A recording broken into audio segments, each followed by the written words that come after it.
focus. People that are chasing five dreams, chase five dreams for the rest of their life and none of them succeed. I'm in the big leagues, told her don't miss me. Ballin' like Houston, ayy, feeling like Whitney. I need a bag, bruh, send it through quickly. I'm making his dog, like I'm in the big leagues. Told him that I gotta go, dog. What is up, you absolute weapons? Welcome to episode 1. This is None of Your Business, a podcast that inspires future generations to build their dreams one day at a time. My name is Colin Branson, and I will be sitting down with entrepreneurs from all walks of life to talk about their successes, failures, and how to make an impact. On the show today, we have a very special guest, Colin Branson. Colin has owned multiple businesses, selling the first one in 2010 and the second one in 2020. We discuss the key attributes of a salesman, as well as some of the setbacks and challenges he has faced during his 30-year career in the software and sales industry. So what is your business? What do you do today? Well, today I have a software distribution business.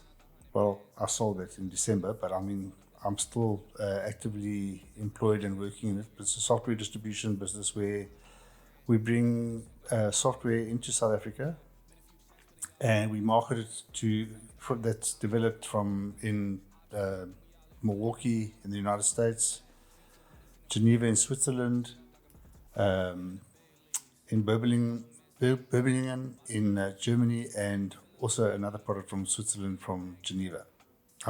From Zurich.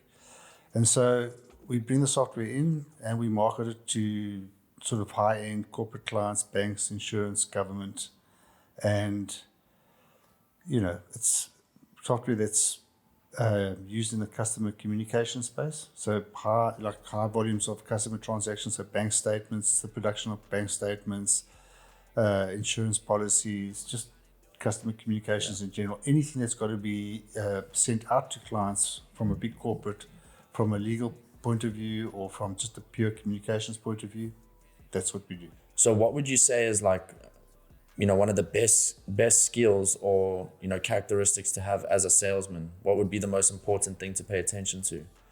If you, because you said in the beginning, you were selling computers, I think. Yeah. And the same thing applied, whether the same amount of effort, time, effort, skills applied, whether it was selling computers or selling to a big corporate. Yeah. So what would you say is, one of the biggest skills as a salesman? It's good to sell what you like, that you're passionate about. So somehow, at Barclays Bank, once I got onto a printer and I started coding, I really enjoyed it. And then, I got into the technical support side and I got into, moving printed output, general ledger listings and stuff onto an online platform. And I kind of embraced that niche market. So I loved it. So it was very easy for me to go out there and have a conversation with a client. And I'm having a conversation like I am with you now. It was an easy discussion about their architecture, their strategy, and where they want to go. So know your product and be passionate about the product that you're selling. Believe in it. Because then it's not selling. You just comes naturally. You're just talking about what you're talking about, and off you go. But that's not the be all and end all. You have to be able to close. Yeah, of course. Of course. And on this journey, which by the sounds of things is about 30 odd years, what would you say is one of the hardest things you've had to encounter or overcome during the journey? It was really tough taking up the position in Australia and dealing with a new client base. So what I found was the customers that we dealt with in South Africa were generally very lazy, and they relied on the suppliers to educate them, keep them abreast of where the technology was going, where the industry was going. Whereas when you got to Australia, you'd sit down and the guy that you're talking to, you're trying to sell to him, and you've got all this brass and skill and experience, and he knows more than you. So now that was a wake-up call for me. So you had to. It was difficult then to break into that market, and then that was Australia, but we also had to go to Southeast Asia.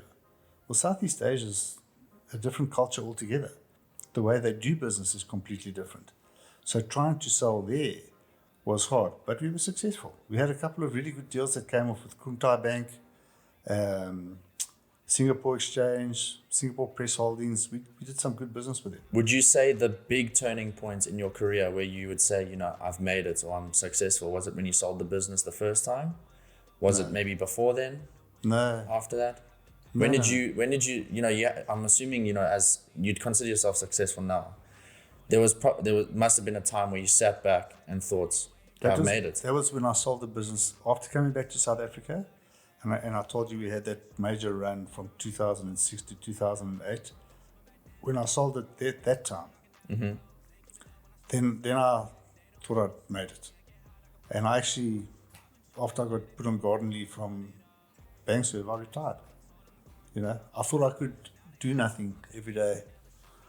I thought I could play golf, cycle, fly helicopters. I've never been so bored in my life. It was terrible. If there was one thing that you could do differently during your career, would there be anything that you would have done differently that you think might have, shifted gears completely in a better trajectory? I think one of my shortcomings, and it's also a positive thing, is that I'm too operationally involved.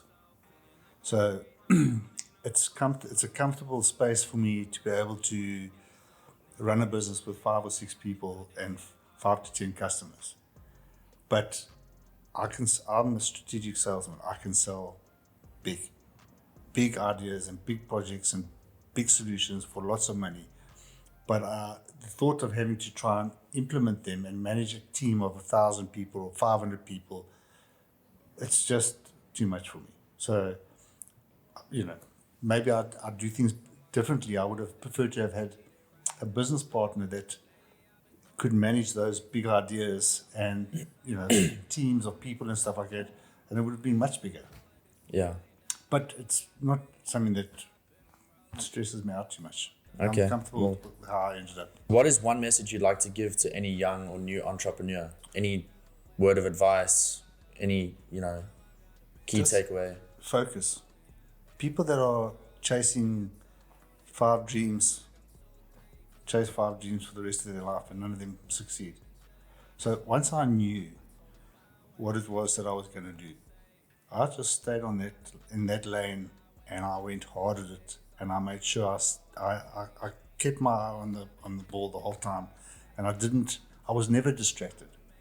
If people wanted to distract me, I'd entertain them, but I'd go back to what I knew, that if I applied the focus, I'd get the attention that I needed to from the customers. And the other thing I would say is never bullshit your clients. They're going to catch you out. So I've never had to go back and apologize to a client because I sold him something that I knew wouldn't work. I'd only ever sell them stuff that I was confident that I could get up and running, would make them successful. Because you make your customers successful, they're going to come back and come back and come back because they want to carry on being successful in their own corporate world. That's how it is. Yeah. Yeah. Cool. Thank you for joining us, Colin. Sweet day. It's been a good one. Thanks. That's it for this week's episode of None of Your Business. Thank you so much for watching and listening. You can support the show by following our socials at None of Your Business Pod on Instagram and TikTok, and subscribing to our YouTube channel. I appreciate the love, and I'll see you guys next week Monday at 5 o'clock South African time.